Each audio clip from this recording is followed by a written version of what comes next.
Welcome, I'm David Nurse, NBA shooting coach turned life optimization coach, speaker, author, leader of all types. On this show, we bring on high performers, athletes, CEOs, entrepreneurs, people doing amazing things in this world, but they weren't always at that spot. And we talk about how they got through their stuck situation and made their pivot to achieve their success. So join me every week as we pivot and go. I'm dreaming vivid, so I'm living my goals. Written to existence, you know I'm doing the most. I'm steady winning, having breakfast for dinner, cause I'm always giving a toast. I live that 1% of lifestyle, didn't you know? Doing what I can just to get in the zone. Incremental change will help you get in the flow. But if you hit the wall, gotta pivot and go. Switch your perspective and go for the goal. That ain't the end of the road, just pivot and go. Pivot and go. Welcome back to the Pivot and Go podcast. Thank you so much for joining me. This week's episode, we have Scot Ruggles. Now, Scot is the ultimate pivoter, going for your dreams, taking a risk and not being afraid.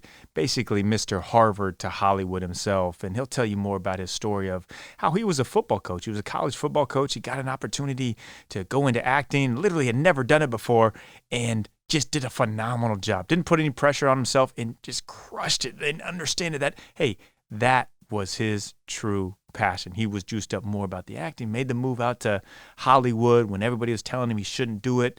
And just he's had a phenomenal career that he continues to grow. He was on All-American. He was on SWAT. He's producing films. He's got a meeting, many meetings with the big Netflixes and all the platforms for the shows he's producing, and still is a college football coach at UCLA. He's an unbelievably driven, motivated person that you will see. You can come from nowhere, from nothing, and achieve your goals, your dreams, your mission.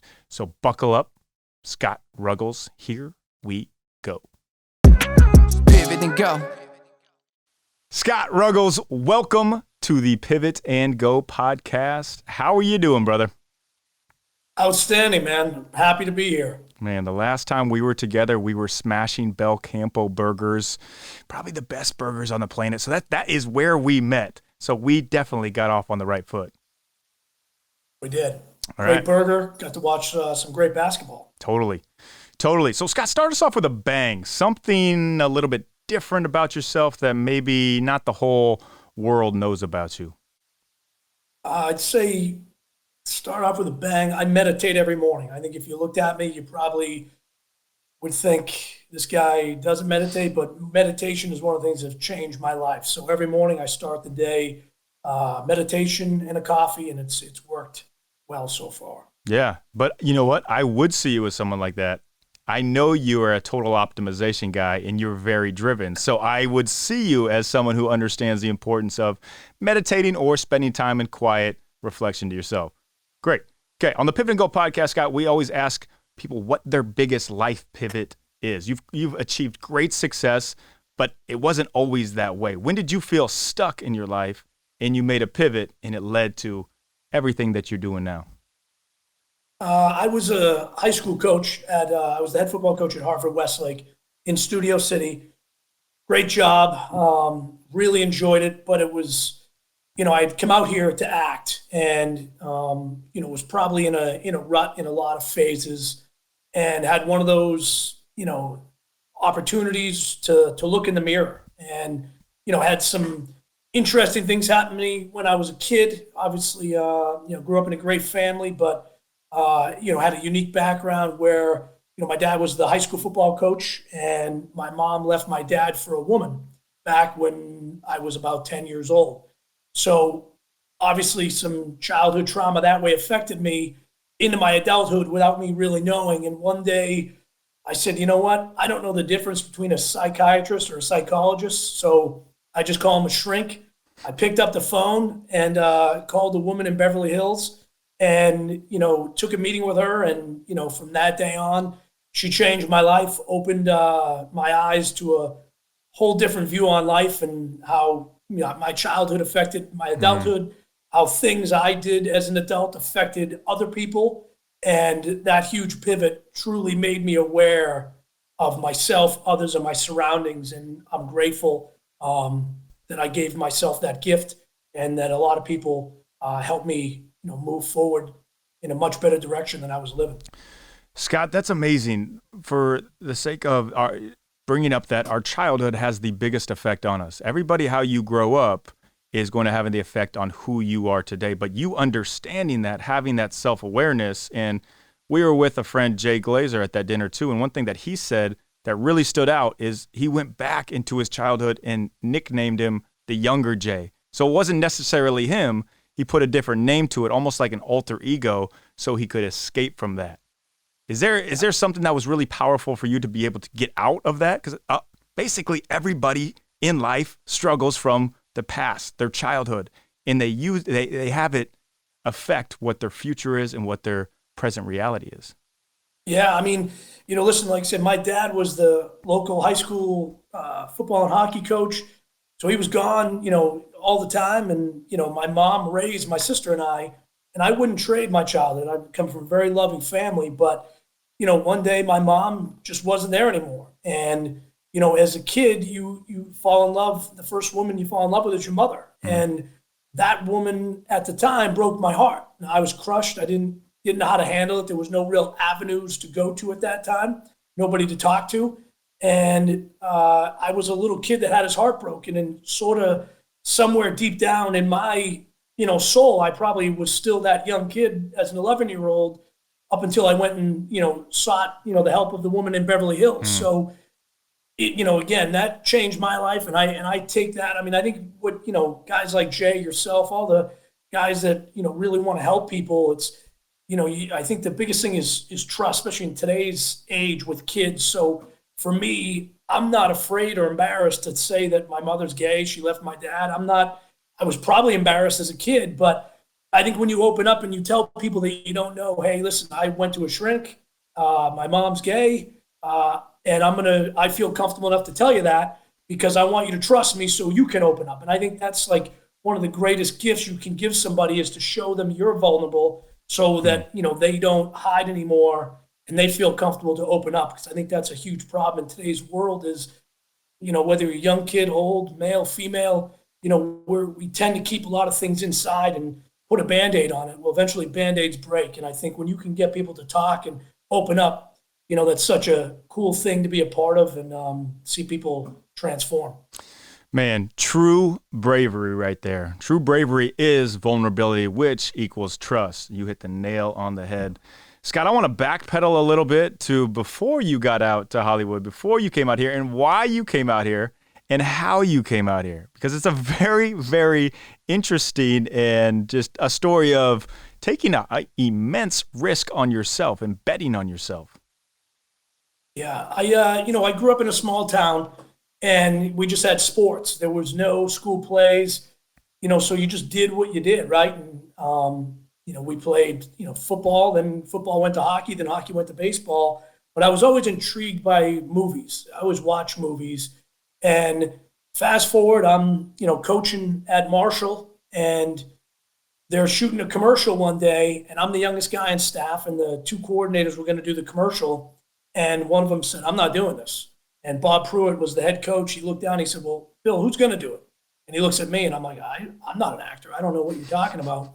So long story short, we do the commercial and the director asked me, she's like, have you ever acted before? And I said, no. She's like, you're pretty good. You should look to do this. And I'm like, hey, listen, I just got to Marshall. I was my first 1A job. I was just happy to be there. Acting was the least of my concerns. So I go home to my ex-wife and, we talked and I told her what happened. And she sent a picture of me from the pool at the old Hard Rock Hotel in Vegas to the casting office in Boston. Fast forward, I'm coaching at Central Connecticut and I get a phone call. We just got off the road recruiting and it was, one of the casting offices in Boston saying, hey, we'd like you to come in and audition. And I'm like, sure. Who's busting my chops? Who's this? And the guy's like, listen, I don't know who you are, but if you want to be an actor, I'd show up. So they send me the sides, which I didn't even know what sides were. I literally, go tell the football ops guy, hey, I got to go back to my dad's. If the head coach asked, tell him, I just had to leave for some reason. Driving down the Mass Pike going from Connecticut to Boston, I'm literally trying to memorize, sides, the dialogue. I get there, it's, people in cop costumes, detective outfits, and I wasn't going to go in. You talk about another pivoting moment. I was afraid. I was afraid to go in. I'm like, I don't belong here. But I'm like, you know what? Screw it. Went in. I'm literally dressed like a football coach. I'm one of the last ones to go. I walk in. The casting director's like, so what have you done?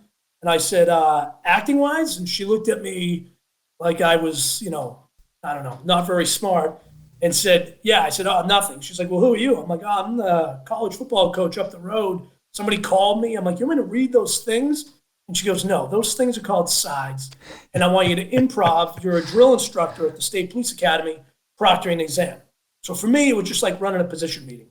I do it. I get done. I sign whatever I have to sign, and I leave. And I get about 15 minutes down the road, and I get a phone call saying, hey, can you be at the Ritz-Carlton in Boston to read for the director? Now, this is pre-MapQuest, so I call my buddy, or GPS. I'm like, hey, MapQuest me to the Ritz. So I show up, in the lobby. They grab me. They bring me up to a suite. It's probably about 5 other guys from the audition in a suite. I grab one of the guys in there, and they're all walking around like they're waiting for the first kid to be born. And I said, hey, what are we doing? And he's like, hey, this is the biggest opportunity. We're reading for the director. And I said, yeah, well, I heard that, but who's this director guy?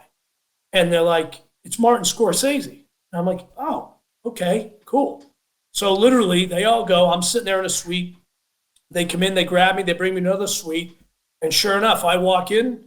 There's Martin Scorsese at my 12 o'clock. He stands up. He's like, hey, I'm Martin Scorsese. Nice to meet you. I said, hey, I'm Scot Ruggles. Nice to meet you. So the casting director's like, hey, listen, you were probably the most authentic read we had this morning, but when you're on film, try not to move. And I'm like, at that point, my brain went to mush. I don't even know what came out of my mouth. And I went to try to run out the door, and he said, hey, listen, have you ever acted before? And I said, no. And he said, well, listen, I appreciate you coming in. Thank you. And that led to me, sort of just being blown away. Like, how did I just get in front of this guy? And, at that point, I didn't really realize it. It just happened so fast. And at that point in my life, I was living 100 miles an hour, never being where your feet are, right? Always looking in front, looking behind. And then I got to Harvard. My last college job before coming out here, I was working Boston College's football camp. Our secretary called and said, hey, where are you? I said, I'm working BC's camp. She said, listen, Dunkin' Donuts is doing a big commercial in Boston. They want a real coach. Nobody from the Patriots will do it. Nobody from BC will do it. I'm like, I'll do it. So I went down, I auditioned, got it. And it was a 2-day massive commercial with Richard Seymour, the big D tackle for the Patriots at the time, shot in Foxborough and in all over Boston. People, I think, thought it was the town with Ben Affleck at the time. So there was paparazzi everywhere, and it was a cool deal. That's how I get into the union, and came home from Harvard one day, and in my mailbox, it was like 8 checks, and I thought it was like a joke. I'm like, man, this is like, I guess, probably pre-Ashton Kutcher punked. I'm like, somebody's got to be, around the corner with a camera. And sure enough, that's how I get into the union. And a couple things happened in my life, and I turned down a pretty big job, and I said, you know what? It was the dead of winter. And I'm like, I don't know why acting came into my life, but I'm going to resign at Harvard, pack my car, and move out to California. And that's what I did 13 years ago. Wow. There's a lot to unpack there, Scott. That is an amazing story. And first off, do you think there is power in being naive? When you stepped into that room with Martin Scorsese, where everybody else knows it's, oh my gosh, it's Martin Scorsese. Oh yeah, all right, cool. Martin, what's up, man? Do you think there's power in not knowing and not putting your whole life into acting that made you successful? Yeah, I think, life experience, right? I mean, I think when, do I wish I could have went to Juilliard or, had, that type of training? Sure. Do I wish I was able to do a couple plays? Of course. But I think real life, the best acting coaches I've had, it was all about being you. You are the character. Your life brings out who that character is going to be on stage. And, again, looking back at it now, I look at things through a different lens. But at that point, it just, pure naive. I had no idea what anything was. I didn't have a headshot. And, like I said, I almost didn't go in. I was so afraid, but really, what was I afraid about? Nothing. But, probably just to look stupid. And now, now you relish at the opportunities to be vulnerable as an actor. I mean, because I think that's when, you have great material in front of you when you're able to take on a role where you got to, throw yourself into it and 100%. And, that day I had no idea, and it was probably, like you said, better off.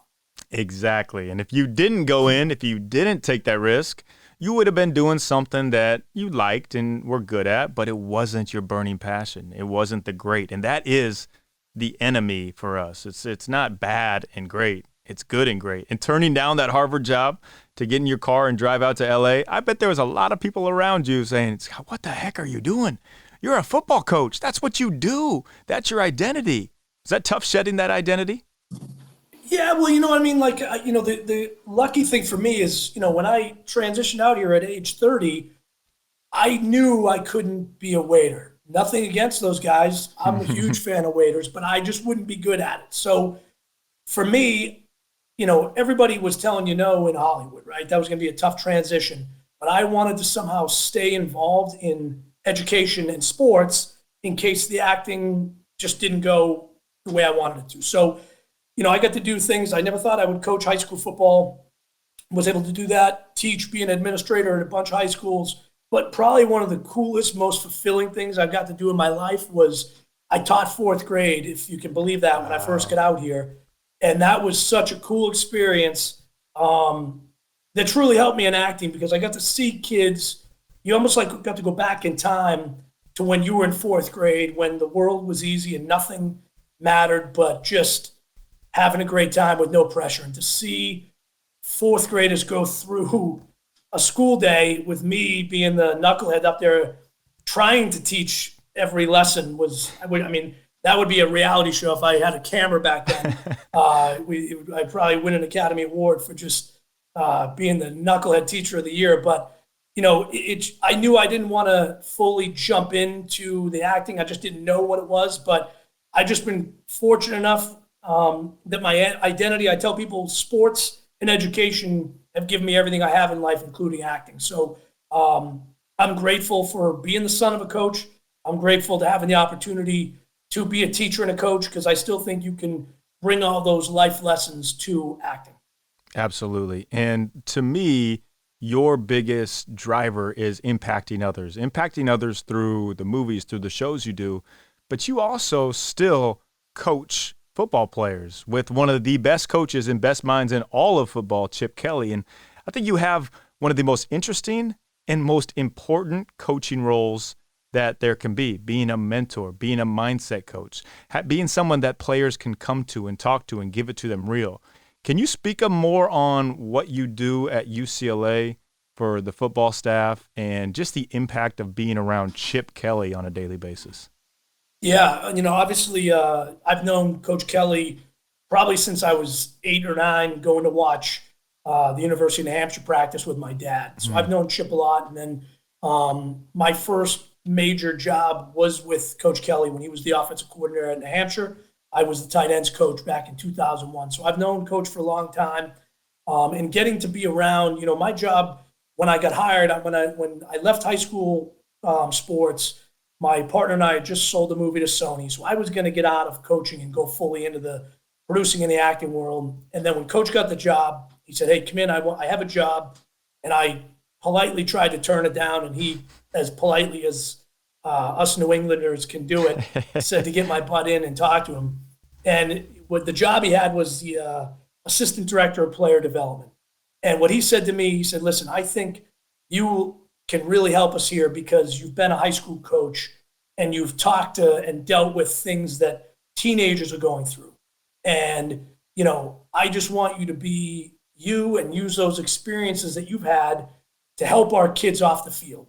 And for me, I didn't know how being off the field would be, obviously because I've been a coach the whole time. So not being around the X's and O's, I just didn't know how to deal with that at first. But then I realized that what I really want to do is the acting and producing. So that fulfillment that I get off the field, I tell the kids when I meet with them at UCLA, you got kids from all different walks of life, right? And like I said before, I try to, be vulnerable every time because I don't coach these kids on a daily basis. I have different relationships with each one, but it's not like a position coach where you know everything about them. So in a short time, I've got to be able to try to get them to be comfortable. So what do? I get vulnerable right away and show them as a 44-year-old man, I'm gonna take off my mask and show it to you. So, and I tell them, like, one of the greatest highs I get is doing that, being able for them to come and sit down. And sometimes it's about movies. Sometimes it's about personal problems. Sometimes it's about, investing in the stock market. Anything you can do, I look at it as like, imagine if we had somebody when we're in college that could shoot you straight, give you advice, just open up more doors and open your eyes at an earlier age, how cool that would be. So I tell the kids, I thank them. I said, hey, I appreciate you coming in because you give me a high from attempting to be part of your dream, and that's one part of it. And then the other one is, my title shifted to be the director of football relations. So if, John Gordon, Mark Wahlberg, we had James Caan, come watch the other day. I'm the point guy to anybody from high school coaches or anybody outside of the program that's going to come in. And then, it's making sure that there's UCLA gear all around the lovely city of Los Angeles. So shake hands, give gear. Everybody likes gear. And, I think I've been asked more now that we're going to the Jordan brand. Everybody wants, where's our new Jordan brand gear? And we'll get that in July. So LA will have UCLA Jordan brand soon enough. But that's what I do in a nutshell, man. Perfect. I'll expect some customized Jordan Pivot and Go shoes. Thank you very much, Scott. Yeah, no doubt. Don't we all? You probably have the coolest job. When people look at it from an outside perspective, he's a college coach for UCLA, an actor, a producer. Like, that's pretty cool. You're just like to sit back and I'm doing all right. I think so. I appreciate it. Like I said, it's getting to see Coach Kelly and his staff every day is like truly, getting being a fly in the wall to like a Fortune 500 company. And, I think as a coach, as you take the goods, the bads, and everything in between, and you form your own deal. And as I transition from football into the acting and now into the producing, I was talking to somebody that came to practice, and he said, how are you going to go about being a producer? What's your style going to be? And I said, I'm just going to go about it just like I'm a coach. You want to hire people that can do things you can't, and, be honest, be loyal, and, again, treat them like you were the head coach and they're your team, and, just bring, that coaching vibe, be on time, be respectful, and ultimately just treat people the way you want to be treated. So I'm grateful every day, man. Pivot and go. All right, so as you know, I am a nut for optimization. That's having your body and your mind at the highest level possible. So, I make a lot of protein smoothies, and I make them taste really, really good. But I have to know it has the highest quality ingredients. I don't want any of all this other junk that everybody throws in that you see at GNC. And I have found that brand, New Zest. They're plant-based ingredients, the purest and most potent source of nutrition to give you a powerful, well-balanced mix of essential vitamins and minerals. I'm telling you, the creamy vanilla, the matcha flavor, I'll mix it into smoothies, into yogurt. Sometimes I'll just open up the package and drink it straight. It's that good. And it's that good for you. New Zest. So New Zest is giving listeners to this podcast, this Pivot and Go podcast, a special deal, lucky for you. If you look at the link below and in the show notes, you will see it's Pivot 15. Pivot 15 will give you 15% off any purchase at New Zest. NewZest.com, Pivot 15. Get your protein powder upgraded. And go. But what would you say is the biggest thing that you have taken away from the way that Chip Kelly coaches? Because he coaches in a different outside the box thinking type of mentality. Is there anything that stands out to you that might not be what everybody else sees, but something that just has kind of been like, yeah, this is why Chip is who he is? Yeah, well, obviously, the X's and O's speak. He changed the game of football with his tempo. Totally. But, football and a lot of sports are based on tradition. And one of the lines that Coach uses is science over the tradition of football. And, the way we train kids, and it's like he's 10 steps ahead.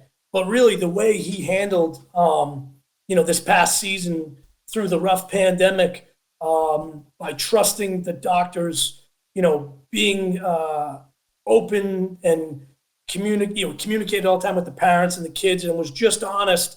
So, I mean, I don't think anybody, even Elon Musk, Jeff Bezos, guys that run these huge companies, nobody had a plan for COVID, right? And I think, some leaders handled it one way, some handled it the other way, but to get to watch Coach Kelly in a tough time, because our season got canceled, then it got put back on. So we truly had to pivot. And to see him get everybody rallied to go, and, did we win as many games as we wanted to? No, but we lost 4 by 15 points. And there's just an air of confidence, even in the win-loss record didn't, show how we wanted it. You just saw a huge improvement that the pivot and the way he handled this year is going to, pay off for us in 21. And I can't wait to see the product he puts on the field. Man, great use of the word pivot too. I love it. It's like I'm paying you to do that or something. Scott, as we wind down here, I'm going to throw you on the rapid fire hot seat. So this can be quick, short answers, whatever comes to your mind. So the first question I have you on the hot seat, do you have a favorite mindset quote, a mantra, a mission statement, something that you might have on your fridge or bathroom mirror that really stands out to you? That was a great quote by Chip Kelly, science over the tradition of football. Do you have one that stands out to you in your life? Yeah, I mean, I literally I just started listening. I think you know him well, Ed Milet. Yeah. Listen to his podcast, Awesome. And he was talking the other day and about, before he was who he was, and he said what he tried to do every day was touch his dreams. And literally I went in, my office is a full whiteboard, the wall, so you can write. So I have, touch your dreams is my new slogan to live by right now. No matter how small, find a way. That's really good. I love it. What does leaving a legacy look like to you? Not necessarily the name on the billboard or what the world says legacy is, but what does leaving a legacy mean to you, Scott? It's, to steal another one of Chip's things is, he always says just control, your 6 feet. And for me, we're all going to die. It's not going to matter what I have in my bank account, but did you truly make a difference in other people's lives? And for me, if you can do that, then that's a good enough legacy for me. Man, that's awesome. Control your 6 feet. I love this. Dropping just nuggets. Touch your dreams. Control your 6 feet. Okay, here's a fun one for you. If you could invite 3 people, dead or alive, 3 people that you would want to hang out with at a dinner party, who are you inviting? And what are you cooking or ordering in or going out to eat? What is the menu? Man, that's a great question. It's a tough one. Yeah. You don't have to choose me. I'm going to be there serving anyway, so don't feel obligated. Yeah, there's so many. But, I mean, I think, I love music. And just to be able to meet Elvis Presley, I'm not a diehard. I probably couldn't name 2 of his songs, but I think being able to sit with that dude and have a meal would be one. Man. I would love to sit with Martin Scorsese after walking in the room and not understanding how important that moment was. I would love that would be awesome. Even 2 minutes, 1 minute to thank him for that opportunity because he's a huge reason why I took the leap of faith. And then I probably want to go back to when I was a kid and talk to my mother, knowing what I know now, and basically, tell her how, at the time I didn't understand what the heck was going on in life, but man, do I respect the courage that it took to do what you did. Wow, man. I love that guest list and the purpose behind each one. Now, the big question is, what are you eating there? What are you cooking?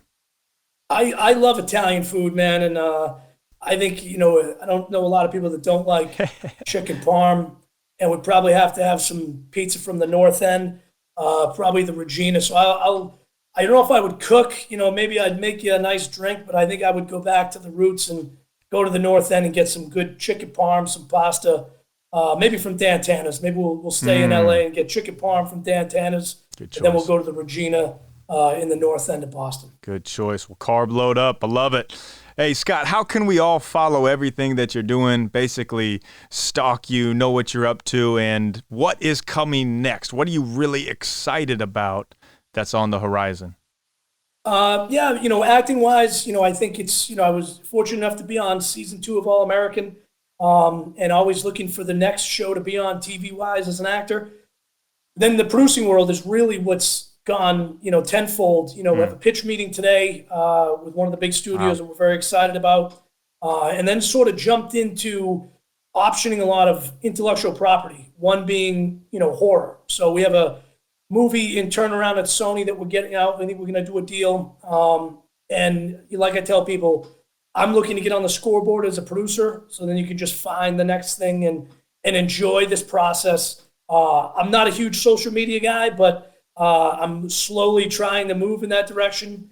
And it's just, everything is Scot Ruggles, except my Instagram is Scotty, and for whatever reason, my parents named me with one T. So it's SCOTY Ruggles, at Instagram, or however that works. Yeah, you're getting better at it. You've got a great profile pic on there too. And I know if my story... Trying, man. Had to get new headshots. It's been a while, so I had to get some new ones. Great. And I know my stories are good if I see in that little down in the bottom corner if Scot Ruggles watched my story. So that is my goal. I just learned you could actually figure out who watches your videos. I've never made a video, and I just realized you could truly find out who's stalking you. So, it's good to know people check that out. Well, when this comes out, that'll be your first story post. You'll post about this. Good. This will break the seal. Yeah. All right, Scott, the last question I have for you on the Pivot and Go podcast that we ask everybody, if you could give one piece of advice, a drop the mic, just one liner, something short to someone who feels stuck in their situation, feels like they can't get out, the world's weighing down on it, how would they take that advice, pivot, and go? Pick up the phone and ask for help. Nice. Love it. In many ways, that can be in many ways. Picking up the phone, asking for help, picking up the phone, making a call, taking a risk for something you have your goal and your dream on. Great. Scot Ruggles, thank you for coming on the Pivot and Go podcast and just your amazing stories that you've had, your amazing past, but the inspiration you are to so many. Like, if anybody wants to go for their dreams, listen to your story. Listen to my story. You can absolutely do it. So, Scott, it's been an absolute pleasure, my man, and we will smash some burgers or chicken parm soon for sure. Sounds good, man. I appreciate you having me on. Thanks, brother. Thank you. Pivot and go.